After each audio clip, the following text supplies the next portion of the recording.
Most of what we need for fermentation can be found around our home. When I first started fermenting, there was no Amazon, there was no fermentation equipment out there. I had to improvise with what I had around the home, and it worked fine. People think they have to go out and buy a bunch of stuff. Realize you can grab a jar from around home, grab the salt that you have, and make it work, experience it a few times, and then decide if you want to go on and get something from Amazon to make your life easier. Do you want to wake up feeling like you're stepping into who you're meant to be, into the best possible version of you? What if I told you that the key to your best life, health, and happiness are all around you? You just have to find what works for you. I'm Hope Pedraza, and I believe that there isn't just one way to live a healthy and meaningful life, and that all you need is a little inspiration to make changes that last from the inside out. Each week, I'll be sharing tangible tips and inspirational interviews to help you on your journey. These are the steps to take to improve your life and live with purpose. This is Hopeful and Wholesome.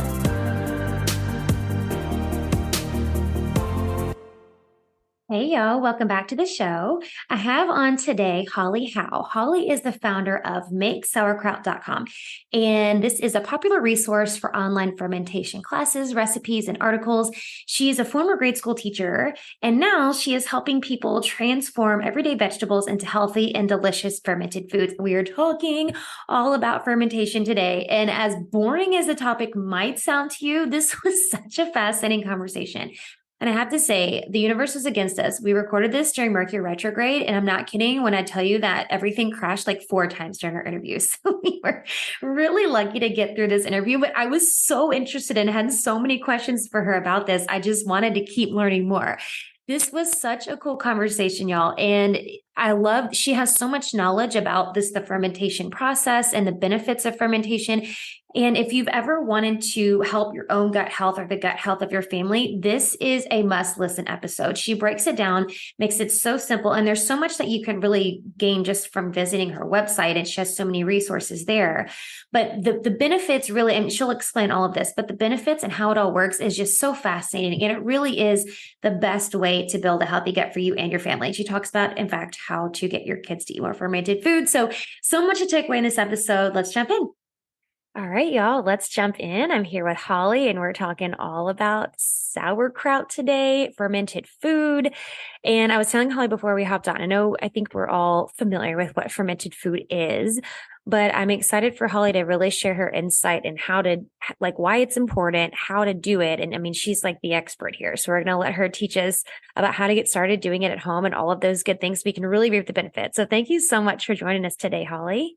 Thank you for having me. I'm excited to share with your audience an easy, fun, and flavorful way to take care of their gut health. Yes, I love it. I'm excited too. And, I love this. I love these kind of how-to episodes. And I don't have a whole lot of how-tos, but I love that you're providing such tangible things for the audience today that they're really going to be able to take away and oh, okay, I can start doing this now, So I love these pieces. So let's start from the beginning.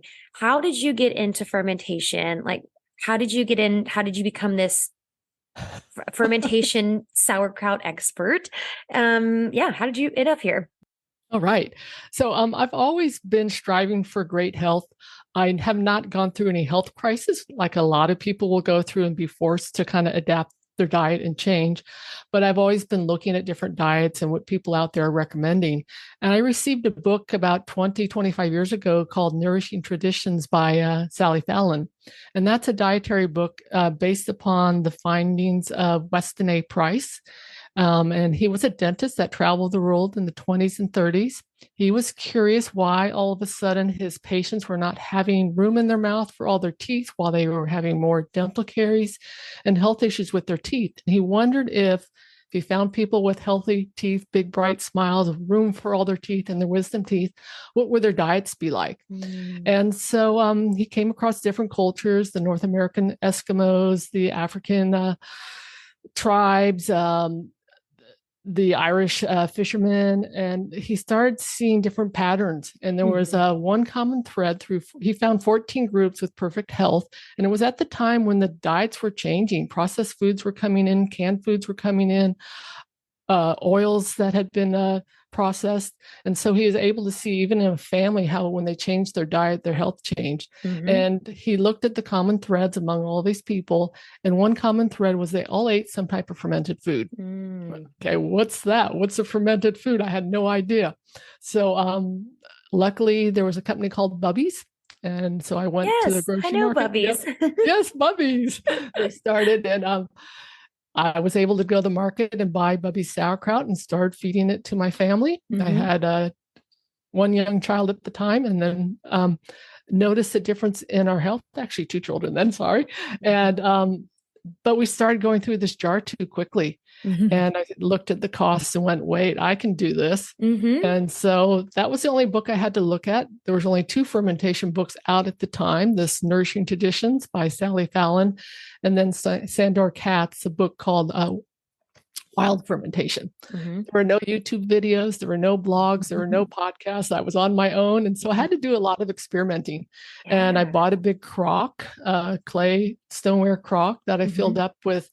I went and bought 7 or 8 heads of cabbage on every full moon for some reason. That was a way to get into a rhythm with it. And sliced and packed those and sprinkled in salt and some dill and fermented away. And not every batch turned out perfect. So I had a lot to learn along the way. But that's what got me started with fermented foods. And we haven't stopped yet. I love it because it's not like I have to spend weeks in the kitchen. It's really a simple process that you don't need to eat a lot. It's a condiment, so just a little forkful. My son at the time, my older son, did not want to eat the fermented foods, but his doctor said, you just need one strand of it. It's teeming with the bacteria. Oh, wow. So I loved the sauerkraut. I loved how easily I could incorporate these gut healing foods into my family and get the whole family to eat and enjoy them. Yeah, that's amazing. I was going to be my question, like, how did you get your young kids to eat sauerkraut? I don't think my kids would. I have little ones and I don't think they would eat sauerkraut. But it's fascinating. You're saying all they need is one little strand and they still get the benefits for their gut. Exactly. And back at that time, I was only making my sauerkraut with dill. And now I have all sorts of wonderful things you can add to sauerkraut. You can make it with shredded carrots, garlic, peppers. I have one called Hawaiian sauerkraut that has pineapple in it and lemon, and lime zest, cilantro. So you really can find a flavor that children will eat. And if they help in the process of making the sauerkraut, they'll nibble it along the way and they actually come to crave it and enjoy it. That's so cool. So yeah, it's amazing how, I don't want to say you mask the flavor. They need to get used to the sour food taste. But it's amazing what you can add to that cabbage to come up with flavors that anybody in your family will love. Yeah. No, it's true. Well, and I love the one you just said with the pineapple. I'm like, my kids would totally eat that. They love pineapple. So like, it's amazing because I think when you think of, typically you think of fermented foods, right? You think of pickles or you think of sauerkraut. And really, the pickles you buy in the grocery store on the shelf are not really fermented pickles. They're just in vinegar. Like they're not fermented. So people also don't understand that part. Right. Which we can go over. Yes, I would love to. And then we think about sauerkraut. And like, I know with my husband, I've made sauerkraut myself before. I don't do it on a regular basis, but I've, made it plenty of times. And he doesn't like it. He's like, if it's on like a big Reuben sandwich, with roast beef and other things, like you're talking about masking flavor. So I think people don't know that there's so many options and there's so many opportunities to make it taste different where it doesn't, quote, just tastes like, so which I love the flavor of sauerkraut, but I know not everybody does, but there's options for people. I think we're kind of limited on our scope of reference there on like what else is available. Exactly. And you can throw it even into a smoothie. I know a lot of people do kind of vegetable smoothies and you can easily throw it into that. That's so smart. Salads. What's wonderful about the fermented foods is they're rich in umami, which is a pleasant, savory taste, which is why chefs add grated Parmesan cheese to a dish or tomato paste, etc., because those are very rich in flavors that unlock the taste buds and make flavor foods taste just wow, delicious. And so when you add it to a meal, like mix it in with a green salad, you really don't even know it's there, but the flavors that just pop, it tastes so good. And so even adding it into a smoothie, someone may not know it's there, but the flavor profile has been elevated to this, like, I like that smoothie, and they really don't know why. Yeah, that's amazing. I would never to think to put it in a smoothie. That's so smart. So let's go back to the pickle thing, because I do want you to talk about that. because a lot of people don't understand this. I know, years ago when I discovered this and reading about stuff, I was like, oh, all this time I thought I was doing such a good thing eating pickles. And I didn't know I was just eating cucumbers and vinegar and usually other crap that they've put in there. So can you talk about that like the true definition of the fermented, process? So you look back to these traditional cultures that Weston A. Price studied, automatically all their foods were nourishing their gut and taking care of their health. They were eating raw cheeses, they were fermenting their own breads, breaking down the grain before eating it. So automatically all these foods were healthy, rich, teeming with probiotics and enzymes to nourish their gut microbiome. Along came the Industrial Revolution and canning, etc. And so they, in essence, cheated us, took away these foods that nourished our gut. All of a sudden, the pickles that used to be made in the big wooden barrels and packed with salt and left to ferment are, packed with the salty brine and full of the teeming bacteria that gave us the health. We wanted to be able to ship them across the country. We wanted to be able to have every single pickle taste the same. We wanted to be able to let them sit on a shelf. And so pickles that you find on the shelf in the middle of the grocery store are going to be canned and processed. And manufacturers love to be able to make a product that tastes the same all the time. They don't have to put a lot of effort into. And so with naturally fermented foods, we take advantage of what we call the lactic acid bacteria.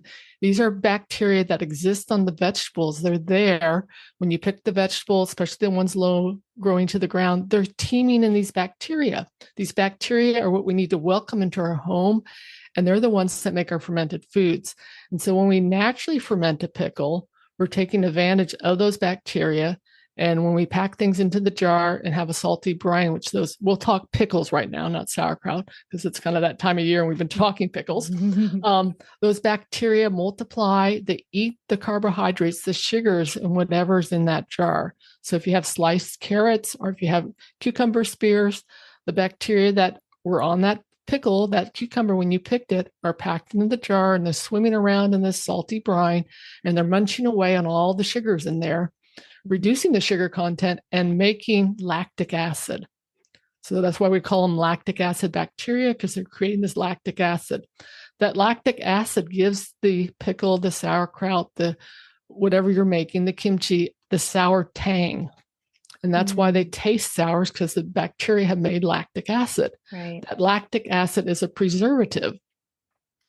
The lactic acid is a digestive aid. The lactic acid is a flavor component. And so by naturally fermenting those cucumbers into pickles, pickling them, naturally we're getting not only the flavor, we're getting that digestive aid, we're getting all the probiotic bacteria, the bacteria to help us keep our gut microbiome healthy. So all these wonderful things, when you do it naturally, are not there in that jar of Clausen's pickles down the middle of the aisle. Not only they use vinegar instead. Apple cider vinegar is a fermented food product, and it is teeming with bacteria. If you get the raw bacteria, the raw vinegar, they're using a white vinegar in there, and that vinegar is in there to preserve them and also give them the tang via the vinegar versus the natural lactic acid bacteria. And then to keep them from dying, keep them on the shelf, they add all sorts of preservatives, etc. So there's this huge trade-off. Yes, you can't make cucumber pickles any time of year. And yes, you have to use the right kind of cucumbers to have great results. But that's part of the preservation process. And that's where we get our health from, is by connecting with these vegetables, knowing when to use them, and how to harness the bacteria to have them create these wonderful probiotics for us.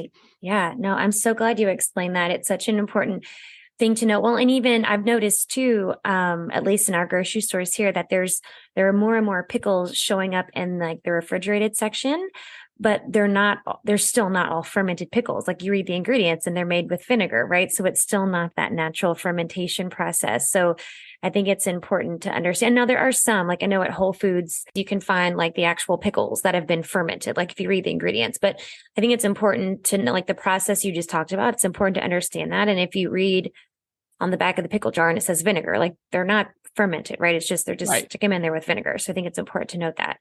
So I And love people that. also, Go ahead. people also you want to make sure you're looking in the refrigerated section too. Yes, If exactly. not in the refrigerator, it can't be alive Exactly. because the bacteria will have died off in the heat and transportation. So Yep. number one, you have to look in the refrigerated section.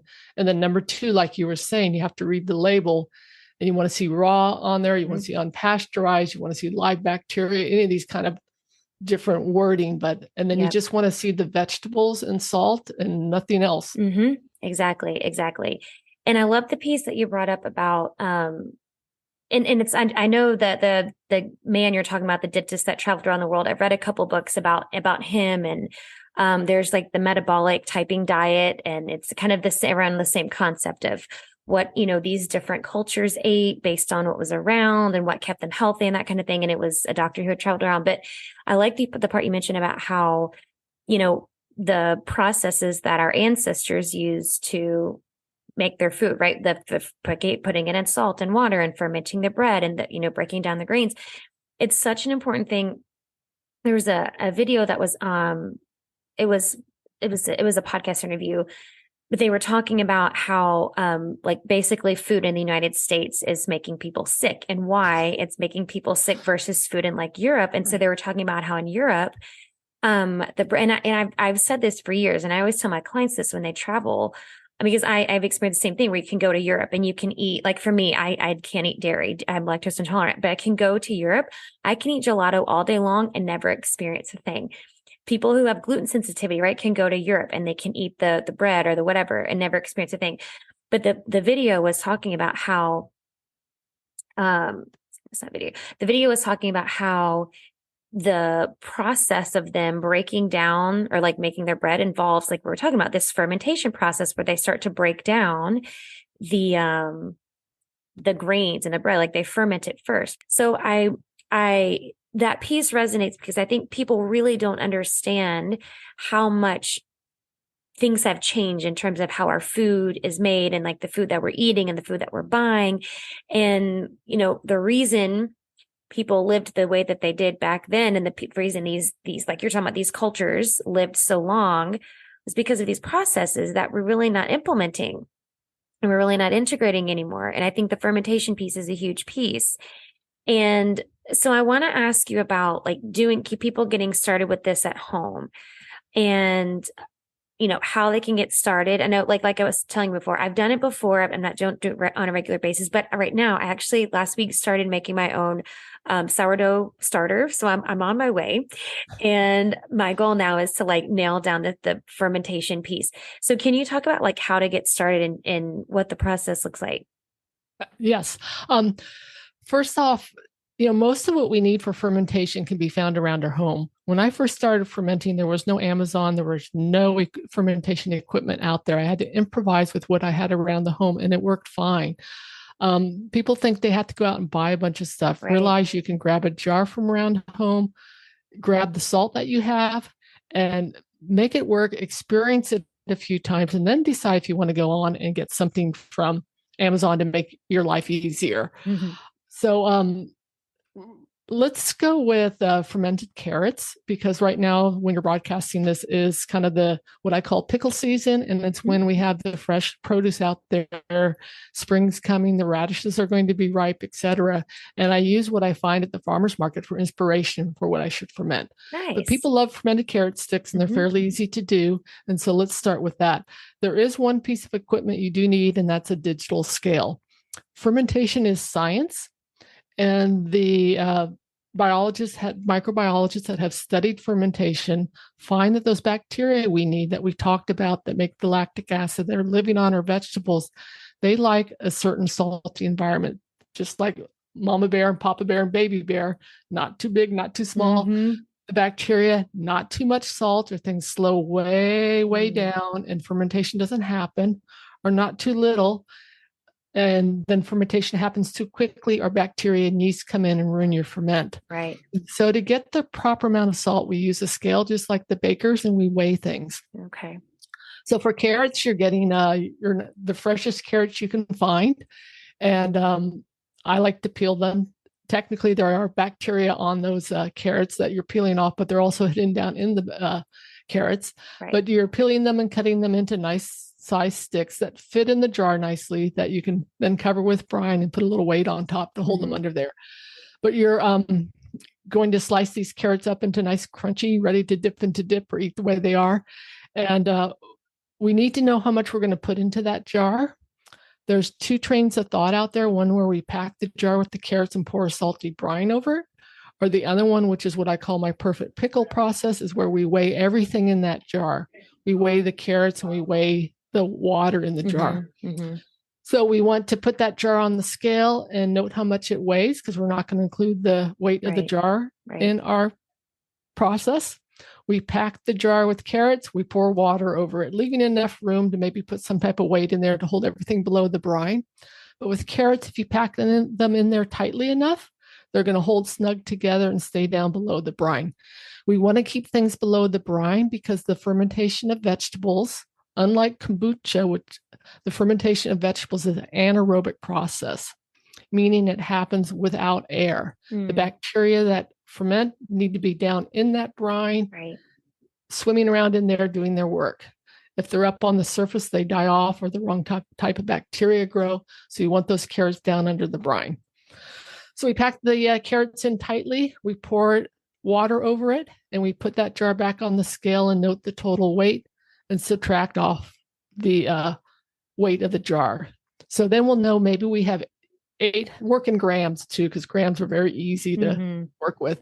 So probably if you got a quart jar and packed them with carrots, you probably packed enough carrots and water in there that maybe it weighs, say, 1,000 grams. So we're going to take that 1,000 grams and we're going to multiply it by 0.025. Anyway, we're getting 2 to 2.5% salt in there. So if we have 1,000 grams of ingredients in that jar, we're going to add 25 grams of salt to it. Okay. And that a tablespoon is about 18 grams, 16 to 18 grams, depending on your salt, et cetera, and size. But we're going to add that to the jar, put a lid on, and shake it all up to dissolve that salt. And then we're going to let that ferment. That's a kind of very basic process. I have more details on my website, recipes you can find. But in essence, what we are doing is we're finding out how much water and salt we have in that jar. We know the weight of it. And then we're multiplying that to know how many grams of salt to add. And we let that sit on our counter for about a week, ideally 2 weeks, but you taste it along the way and see what it tastes like. But a good week will give you where you'll see little bubbles moving up through the surface, coming up through the brine, sitting on the surface. The colors will start to fade a little bit. You don't see it as much with carrots because they're so bright orange as you would with like cucumbers. And you can pull a carrot out and taste it, and it should start tasting tangy, not sweet, super sweet like a carrot. It's still sweet, but it has more of a sour taste to it. And you might see the brine getting cloudy. People freak out when they see the brine getting cloudy. They think there's something wrong with it. That's actually the bacteria waste product. That's the bacteria telling you they're working. And by their work, they turn that brine cloudy. Yeah. You start crunching on those, and by eating one of those carrot sticks, you are taking care and helping to support your gut health. And they're easier to digest because they've been fermented, and they're lower in sugar content through the fermentation process. I love that. That's so good.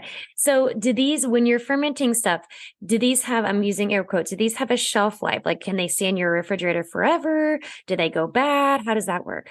That's a great question. The shelf life, the way I think about it is fermentation really is a preservation practice. It's how ancient cultures preserve their food so they could eat them through the winter until the next batch of carrots arrive. So I tell people they can last forever, but typically you want to think a year, that next time that the primo carrots come in, that's about a year from when you're fermenting them. Same with like cabbage. Sauerkraut is generally made in the fall, and then we eat that cabbage throughout the winter and into the spring and through the summer until it's fall again, and we get our next sauerkraut cabbages that they're ready to pick. So fermentation is a way to preserve the foods. Ideally, you're working with fresh picked produce. It's not really like for the greatest success, you can do this any time of year, but the greatest success is to work with fresh picked vegetables. It's not like, oh, I want to make chocolate chip cookies tonight. I'm going to run to the store and get all the ingredients. Right. Well, maybe those carrots you got were picked 8 months ago and they're kind of way past their prime. They're trying to almost rot. And you want to make those into carrot sticks, fermented carrot sticks. And you end up with mold and things not working because the bacteria population has been decimated by that long storage time. And then you get discouraged and want to give up. So that's why I like sauerkraut. Cabbage does store well, and you can almost get away with making sauerkraut 6 months after that cabbage was picked. But ideally, you are fermenting when those things are fresh picked. You're getting the greatest population of bacteria and the greatest success. But people get excited about fermentation and they want to jump in and do it. And so we just try to help align all the pieces and set everything up for success. Yeah. No, it's good to know. Ellen, I like that you pointed out the fact that, that because I think people don't understand the power of buying as the freshest produce possible and why we talk about that and how it does lose some nutritional value. And you're talking about, the bacteria and the food, it makes a huge difference. Just why, anybody who's gone to a farmer's market and you get, a pack of greens at the farmer's market and you compare that to the grocery store, you can tell immediately that there's a difference. Yes. Really get to know your, local farmers market and connect with our farmers. They are so important to our health and our longevity. We need those farmers out there.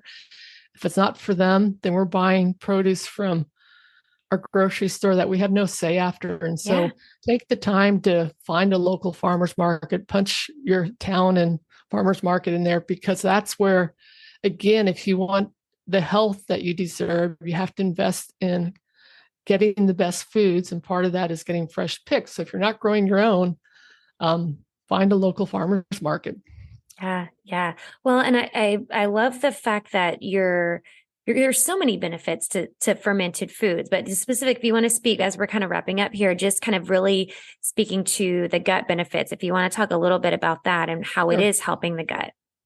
Yeah, exactly. So most people come to fermentation when they sign up for my newsletter on my website. I always ask, what was the number one reason you want to ferment? And sometimes it's for the produce, out of their garden, for the fun, learning a new skill, but 99% of the time is for gut health. Yeah. And we did not know this. The gut health research is just almost 10 years old now. Our ancient cultures knew it intuitively. But we're benefiting the gut by the probiotics and prebiotics in those foods. So we're growing probiotics. We're growing our own jar of probiotics. We don't have to buy the capsules. We can grow our own. And they're teeming with probiotics. And those probiotics go into our gut and help nourish our gut lining. The foods themselves, the carrots, et cetera, are prebiotics. And we ingest them. They go into our gut and feed the probiotics. So the probiotics help take care of our gut lining, and the prebiotics feed the bacteria in there. They're transient. They move through, especially the probiotics. So we're consuming them on a regular basis. The fermented foods contain enzymes, again, for health. They pre-digest our foods, so our gut does not have to work as hard to break down those foods. The nutrition level is much greater with fermented foods. They've done some research and looked at cabbage, and raw cabbage, I want to say it's like 35 grams of vitamin C in it in a 1 cup serving. Whereas we take red cabbage and we ferment red cabbage, it's higher because of that dark red color in vitamin C. It ends up with 600 grams of vitamin C in that fermented end product. What happens during fermentation, it's like unlocking all these locked nutrients. It opens them up and makes them, what they say, more bioavailable, so our body can better use them. It doesn't make sense or logic, and I don't think we can prove it all, but there's just something about when we ferment that cabbage or those foods, we're getting more nutrients from it. We're getting more vitamin C from it than if we were to eat it raw. It takes care of pesticides, the fermentation process. So again, our body's not having to deal with that. We have a healthier gut microbiome. And so, if you're eating say tainted potato salad and you have a healthy gut, you may not get sick, whereas the next person may. So all Right. these things, these fermented foods is a wonderful way to preserve foods and connect with the microbial world, Mm-hmm. connect with our farmers, et cetera. So many advantages to these fermented foods. Yeah, I love it. I mean, it really is going back to, you know, our ancestral ways. Like you want to talk about eating like your ancestors. I think these are the important pieces and how we break down the food like this and how I think this is huge. And like you said, our ancestors knew it intuitively, like, but they didn't need science to back it up. They knew this is what was working and this is how it was benefiting them. So I love that piece. And I love that I'm really excited to go to your website here because I am going to get some of these recipes because that's my thing at the beginning. We were talking about the kids thing. My mind is like, oh my gosh, now I can figure out a way to get my kids to eat this stuff. And I think that the really crucial piece you said at the beginning was you really don't need a whole lot. Like it's a condiment. It's not like you're eating a bowl of Right. sauerkraut. Like you don't need a whole lot to get the benefits. Yeah, the common concern that people have is that I'll hear often that I'm on a low salt diet. I can't eat Mm-hmm. fermented foods. And I Mm-hmm. go, okay, do you have a can of Campbell's soup on your counter? Are you eating any boxed foods? Do you know how high those are in sodium? Right. And so fermented foods are a condiment. And so you're not taking that much salt in when you Right. eat them. You don't need to eat buckets of it. And the problem is when we eat too much, especially if you already have compromised gut health, your body's not ready for those trillions of Mm-hmm. bacteria to come in and you'll end up with gut issues, the gas Right. and the bloating because you Right. gave way too much. So yes, they're a condiment. We don't need many of them. That's the magic of it all. And trust in that and enjoy them at a small bite size. Yeah. Yeah. I love it. This is so good. I am so excited for this, Holly, to bring this to people. And I am so glad we were able to I love the science in the background, but this is so simple. This is like, I feel like this is just a simple way to like really benefit your health because anybody you literally need salt and water and some vegetables. So I think Exactly. this is awesome. This is awesome. So as we wrap up here, I have one more question I want to ask you, but where can you let everybody know where they can find out more about you and kind of your process and learning and like be able to follow from your process that you were just explaining to us how to make their own? Exactly. So my website is called Make Sauerkraut, MakeSauerkraut. And that's where you'll find everything. My Instagram channel is the same, and Pinterest Perfect. and Facebook are all under Make Perfect. Sauerkraut. And on my website, the greatest place to start really is learning to make the sauerkraut or the fermented carrots, that type of thing, depending on the time of year. And so there's some great recipes on there. I have a what I call a teaching recipe, a tutorial on taking them through step by step the process. I have a book called Fermentation Made Easy, Mouth-Watering Sauerkraut, if you like to hold the book in your hands. And there are also online courses. And a great freebie to subscribe to is when you subscribe to the newsletter is the 7 fermentation mistakes people might be making. And that's just a great high level overview of don't be afraid of the bacteria. We need to welcome them into our lives and don't feel you need to buy expensive equipment. So that's a great place to get started. I love it. It's perfect. There's such good resources. Okay. So of course I have links to all that in the show notes for y'all. And the last question I want to ask you, Holly, the question I like to ask everybody, what do you think is the most important thing you can do to live with purpose? To live with purpose. I would say to get out and connect with nature, to get outdoors. We lock ourselves up inside so much. And by being outdoors, we can be in the garden with our hands in the soil, connecting with the bacteria and growing good vegetables to ferment. We can be on the ground, earthing and soaking in sunshine, et cetera. And when we're there out with nature, I think our minds work so much better and we know where we want to go with it in our life. 100%. I love that. Such good words. Thank you so much, Holly. Thanks for sharing all this really valuable information. And everybody's going to go get all the things. They're going to go get their jars and go to the farmer's market. This was so good. Thank you so much for sharing. Sure. Thank you. Thanks for listening to Hopeful and Wholesome, y'all. If you found value in this week's episode, please subscribe on iTunes or wherever you listen to your podcast and leave a review to let me know what you thought. I'd love to know what you find useful in these episodes so I can know how to provide the most value I can to my listeners. And if you have topics you'd like to know more about, I'd love to hear those as well. So shoot me a message on Instagram, Facebook, or LinkedIn. It's @TheHopePedraza, or you can visit my website, hopefulandwholesome.com. Thanks, y'all.